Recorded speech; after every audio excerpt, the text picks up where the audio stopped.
La puissante centrale syndicale maintient la grève générale du secteur public prévue le 16 juin. 159 entreprises étatiques sont concernées par ce mouvement qui pourrait conduire à un débrayage de l'ensemble de la fonction publique.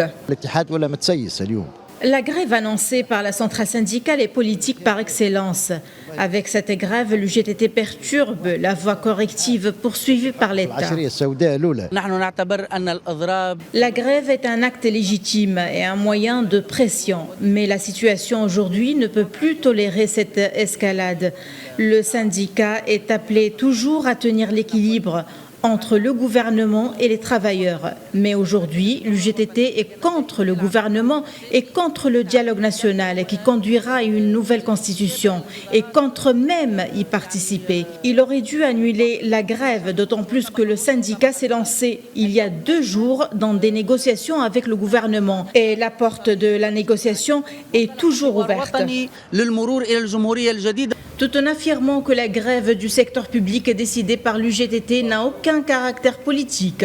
Le secrétaire général adjoint de la centrale syndicale, Sami Tahri, a insisté sur les désaccords entre la puissante centrale syndicale et l'exécutif, réaffirmant ainsi que la grève n'est pas un objectif en soi, mais un moyen pour le lancement immédiat des négociations.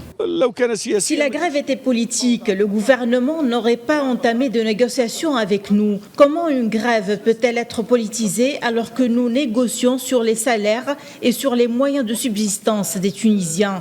La réunion qui s'est tenue le 13 juin entre nos représentants et ceux du gouvernement s'est soldée par un échec. Les membres de la délégation gouvernementale sont allés jusqu'à nous proposer d'accepter que les augmentations salariales que l'UGTT réclame au profit des salariés du secteur public dans le but de faire face à la détérioration de leur pouvoir d'achat soient appliquées en 2029. L'UGTT ne peut en aucun cas et en aucune manière accepter une telle proposition. De l'autre côté, le porte-parole du gouvernement, Nasreddine Nsibi, a affirmé que le gouvernement allait avoir recours le jour de la grève à la réquisition en vue de garantir un service minimum. Selon le porte-parole, les revendications de l'UGTT sont estimées à 1 000 millions de dinars.